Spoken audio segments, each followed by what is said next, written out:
Assalamualaikum warahmatullahi wabarakatuh. Alhamdulillah alladzi bi ni'matihi tatimmus shalihat. Allahumma shalli wa sallim ala Muhammadin wa ala alihi wa ashabihi wa man tabi'ahum bi ihsanin ila yaumiddin wa ba'd. Apakah yang dimaksud dengan ibadah?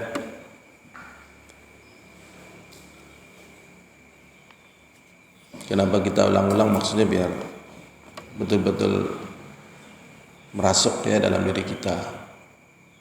Apa yang disebut dengan ibadah? Ibadah itu ya apa saja lah ya. Apa saja dari setiap ucapan, perbuatan, baik nampak atau tidak kelihatan, yang dicintai oleh Allah dan juga diridhoi. Kemudian kenapa kok kita harus belajar ilmu ibadah? Ya karena ibadah ini untuk Allah. Kalau dipalingkan kepada selain Allah, ini namanya menyekutukan Allah, membuat tandingan bagi Allah SWT. Ya. Kemudian juga sebenarnya perkara ini adalah perkara yang dipahami ya, tetapi terkadang ada juga yang belum begitu paham, sehingga dimunculkan ada istilah ibadah mahdhah dan ada ibadah ya mahdhah, ada ibadah apa? Ghairu mahdhah. Istilahnya mahdhah dan am sebenarnya, tapi terkenalnya kok ghairu mahdhah ya.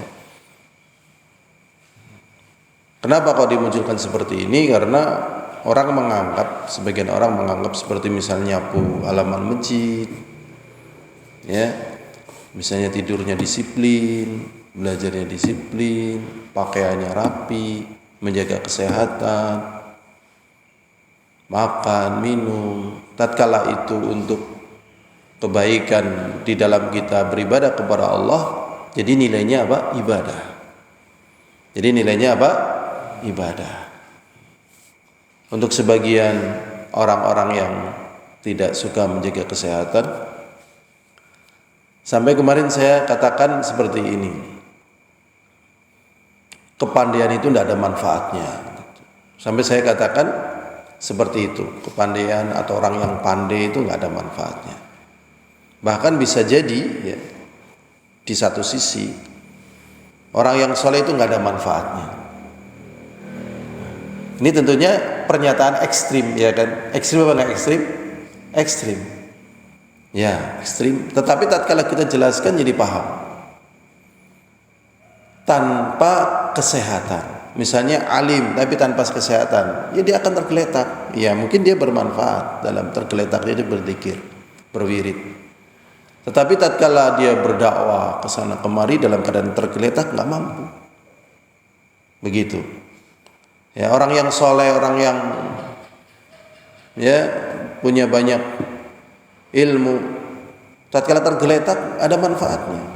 Atau mau melakukan sesuatu sudah ambruk, itu nggak ada manfaatnya. Ya ada manfaatnya tapi kecil, bahkan bisa jadi membuat mudarat bagi orang lain. Harus merawatnya, harus menjaganya, begitu. Makanya kita tanya, adakah para nabi itu yang meriang-meriangan gitu? Nggak ada.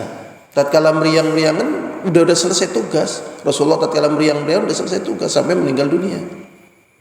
Itu. Umar bin Khattab tatkala sakit juga udah hampir selesai tugas, tatkala ditusuk sininya. Nabi Ayub, tatkala beliau sakit selama ada yang mengatakan 20 tahun, ada yang mungkin lebih ya, lama itu berturut-turut. Di saat itu pun semuanya pergi, bayangkan semuanya pergi, kekayaannya, ya, bahkan keluarganya, bahkan ya istrinya yang terakhir pun pergi, ada sendirian. Nah ini sehingga ya, sering kita fahamkan menjaga kesehatan. Ya menjaga apa? Kesehatan. Kalau dalam agama kita, kesehatan nomor berapa? Abrar, kesehatan itu nomor berapa? Abrar? Nomor berapa? 2. Nomor satunya apa? Kesehatan nomor berapa? Nomor berapa, Man? Nomor 1. Ya. Setelah apa? Jadi para ulama menyebutkan, ini Diego benar ya, ini juga benar. Jadi kesehatan itu nomor 1 setelah keimanan. Nomor 1 setelah keimanan. Ini istilah yang lebih tepat ya daripada nomor 2 gitu kan. Salah. Ya benar sih tapi kurang tepat. Nomor 2, nomor 1-nya iman, nomor 1-nya kesehatan, nomor 2-nya kesehatan. Ini benar cuman kurang tepat. Kenapa kurang tepat? Karena iman ini kan pokok. Semuanya ya bernilai itu dengan keimanan. Ya kan? Ini kan pokok loh. Kalau belum iman tidak ternilai. Nah, setelah pokoknya ini baru nanti muncul ada haji, ada umroh, ada ngaji, ada ya kan? Ya enggak kan? Kan amalan kan banyak ya kan? Ini iman loh, dasarnya loh. Pondasinya. Setelah itu kan apa dulu coba? Nah, ini. Ya kan setelah itu dibangun padanya amalan-amalan. Setelah punya pondasi iman, yang nomor 1 adalah apa? Kesehatan. Itu. Jadi nomor 1 setelah keimanannya lebih tepat. Mau haji, tapi jantungnya lemah, harus cuci darah misalnya. Kira-kira diizinkan berangkat haji enggak Mas? Mas apa namanya Mas? Lupa lah. Mas Jati, enggak kan Mas Jati? Nah itu enggak mungkin gitu. Harus cuci darah gitu. Dan seterusnya. Padahal sepekan 2 kali. Penting ini. Ya Allah, kesehatan. Termasuk kesehatan apa? Hati, jiwa. Nah, termasuk kesehatan jiwa itu diantaranya semangat. Sudah ya? Jadi ada ibadah mahdhah dan ada ghair mahdhah atau ibadah secara umum itu. Berikutnya hadirin azani wa azakumullah. Jadi jangan lupa definisi ibadah. Sehingga kita memperbanyak pahala dengan pengetahuan kita tentang ibadah. Berikutnya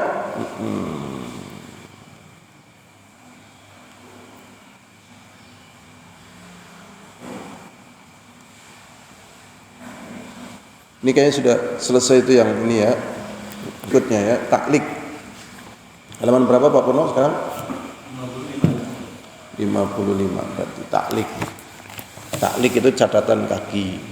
Babu minasyirki an-nadhru li ghairillah. Babu minasyirki al-isti'adzatu bi ghairillah. Babu minasyirki ayastaghitha bi ghairillah aw yad'u ghairahu. Bab ini 3 bab penjelasannya jadi 1. Termasuk syirik bernazar untuk selain Allah. Bernazar untuk selain Allah. Bab termasuk syirik isti'adzah minta perlindungan kepada selain Allah.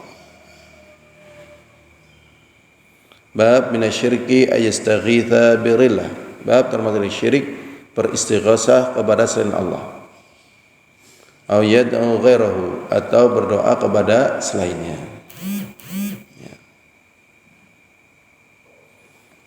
Mata fahimta ad-dhabita, maka tatkala engkau telah faham ad-dhabit. Dhabit itu artinya ya kaidah. Jadi tatkala engkau faham apa? Kaidah. As-sabiq yang telah lewat fi haddi syirki al-akbar, pada batasan syirik besar, wa huwa min sarfi syai'an, wa huwa yaitu annaman sarafa syai'an, sesungguhnya siapa yang memalingkan sesuatu, minal ibadah dari ibadah, righailillah kepada selain Allah, fahuwa musyrik. Fahuwa apa? Musyrik. Tapi kemarin saya dapat pembahasan apa ya? Masya Allah. Jadi misalnya ada orang melakukan seperti ini, hukumnya syirik. Dari perbuatannya syirik. Tetapi Intinya dia tetap diberikan padanya hukum, hukum dia itu masih muslim gitu ya, selama dia itu dalam keadaan belum paham, belum terkena dakwah gitu. Belum terkena dakwah, dia masih masuk muslim gitu. Misalnya dia sholat, puasa, zakat, dia muslim, tetapi dia berbuat syirik gitu. Karena kemungkinan dia belum paham gitu. Itu di sini ada penjelasan seperti itu. Saya sendiri masih agak masih neliti ya dari sisi pemahaman ini. Jadi kebanyakan orang berbuat syirik itu kebanyakannya karena nggak paham. Allah alam ya pembahasan tentang masalah ini. Tetapi kalau dari penjelasannya dari kitab tauhid ini butuh nanti kitab-kitab lain. Kalau gini namanya masuknya nanti ke syuruh, kitab-kitab syuruh. Syuruh itu penjelasan. Ya, kitab penjelasan kayak Qaulul Mufid fi Adillati Tauhid punya Utsaimin. Kita memilih kitab ini sebenarnya karena hanya untuk pemudahan yang ngaji sebenarnya. Tapi kalau bisa ngikuti dan sabar, kita baca kitab syuruh itu tidak apa-apa. Itu dia juga katanya ngambil dari kitabnya Utsaimin. Jadi di sini perbuatannya syirik dan amalannya amalan orang musyrik gitu. Tetapi karena dia belum paham bahwasanya syirik, maka dia itu masih dihukumi sebagai muslim gitu ya. Karena dia belum paham. Dia mengisyaratkan ke sana. Tetapi kalau secara dalil ini tambahan dari saya, tetap ini perbuatannya apa? Musyrik. Kalau dia menghilangkan amalan itu, maka dia kemudian menjadi muslim yang sempurna. Menjadi muslim yang sempurna. Kemudian juga ada penjelasan lagi tentang antara amalan dengan keyakinan. Jadi antara amalan dengan apa? Keyakinan. Jadi antara amalan dan keyakinan. Ditimbang ternyata keyakinan itu lebih kuat, lebih berat ketimbang amalan. Contohnya orang tidak beramal gitu. Tidak beramal, tidak melakukan sesuatu. Karena mungkin udzur, karena mungkin apa gitu ya. Kemudian dia meyakini misalnya bencana alam ini kalau tidak ditangkal dengan sesaji maka pasti akan terjadi. Padahal dia tidak memberikan sesaji, tapi dia meyakini gitu. Dan keyakinan yang kuat. Walaupun dia tidak ikut memberikan sesaji karena udzur dan sebagainya. Maka ini juga dihukumi dengan perbuatan syirik. Walaupun dia tidak mengerjakan. Lebih kuat. Dan insya Allah ini benar. Seperti misalnya ada orang tergeletak di kamar, dia tidak ikut berjihad, berperang dan sebagainya karena sakit. Nah itu dihukumi ikut berjihad, padahal dia tidak beramal gitu, karena dia seperti itu. Ya menginginkan. Ini pembahasan ini butuh syuruh, kitab-kitab syuruh, penjelasan. Jadi fi haddi syirkil akbar wa huwa anna man sarafa syai'an minal ibadah, barang siapa memalingkan sedikit saja dari ibadah untuk selain Allah fa huwa musyrik. Ini secara umum kaidahnya demikian ini. Jadi kalau memalingkan sedikit saja dari ibadah maka dia musyrik.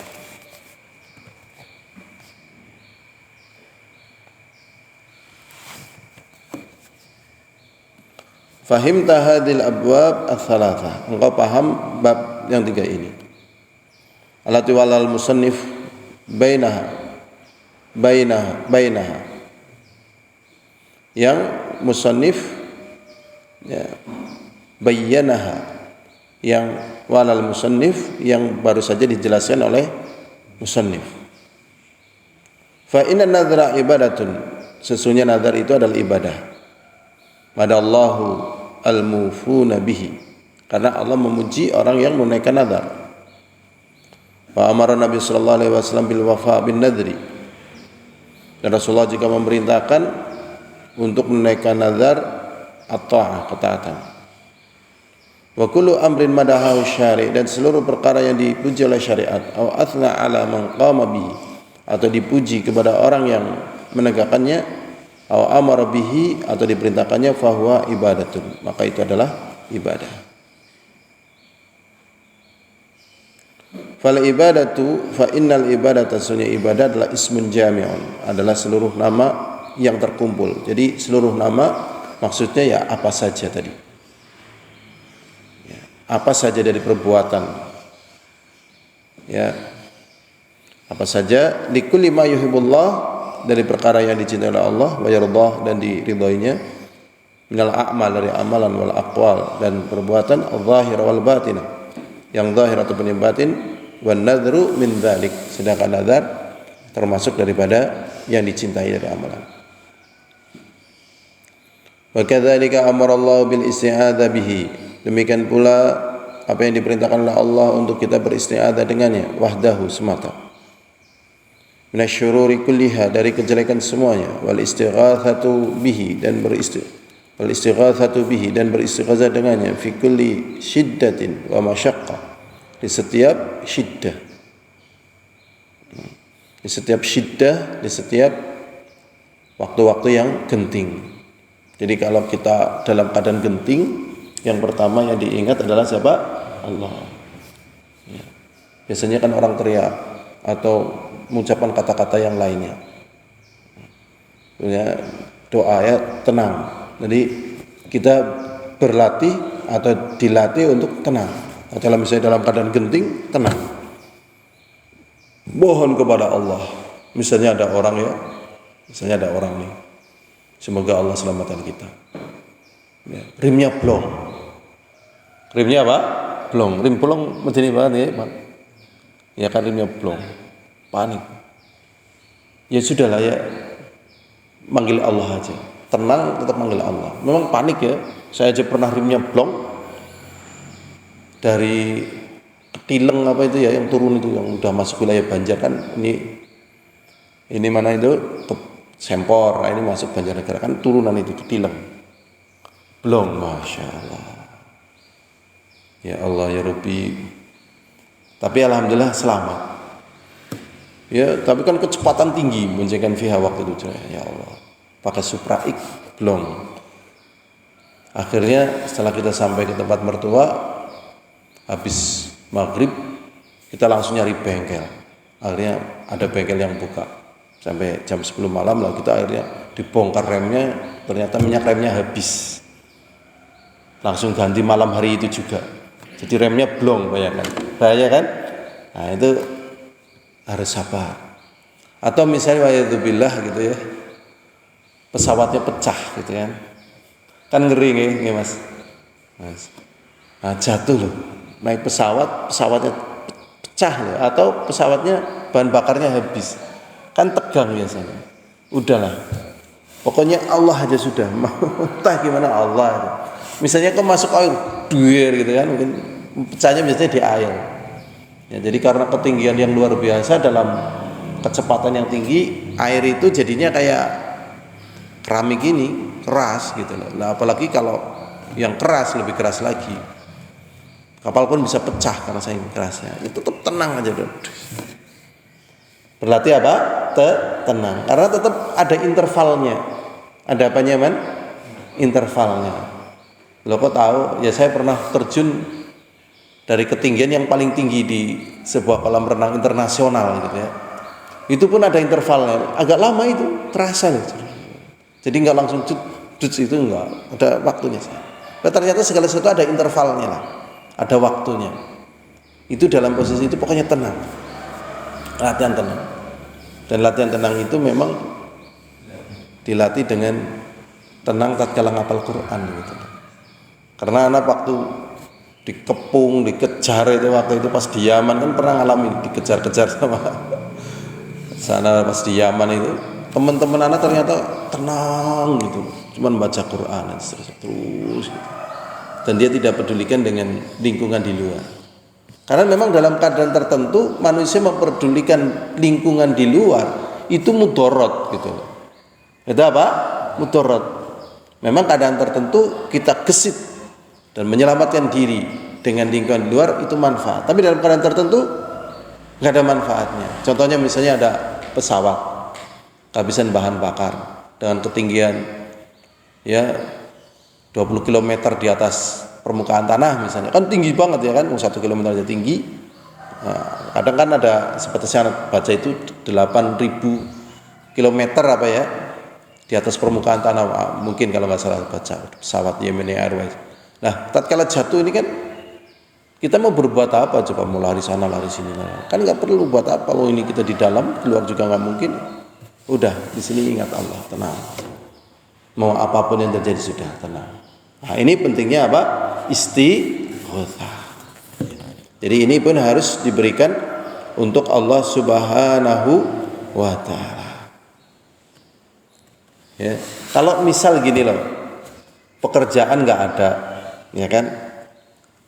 Pekerjaan nggak ada, kemudian uang habis dan segala sesuatu nggak ada, udah nyari, udah apa dan sebagainya. Posisi di rumah, apa yang dilakukan? Istighotsah sudah. Jangan panik, karena biasanya orang ngadepi seperti ini panik berbahaya loh. Panik apa? Berbahaya. Jadi kenapa orang itu sampai kena nabza itu panik itu di situ. Dia panik. Atau nggak berani menghadapi kenyataan yang ada. Hadapin aja. Banyak berzikir, banyak berwirid. Ya, alladzina amanu wa tatma'innu qulubum bi dzikrillah ala bi dzikrillah tatma'innul qulub. Jadi seperti itu. Ini saja yang bisa kita sampaikan.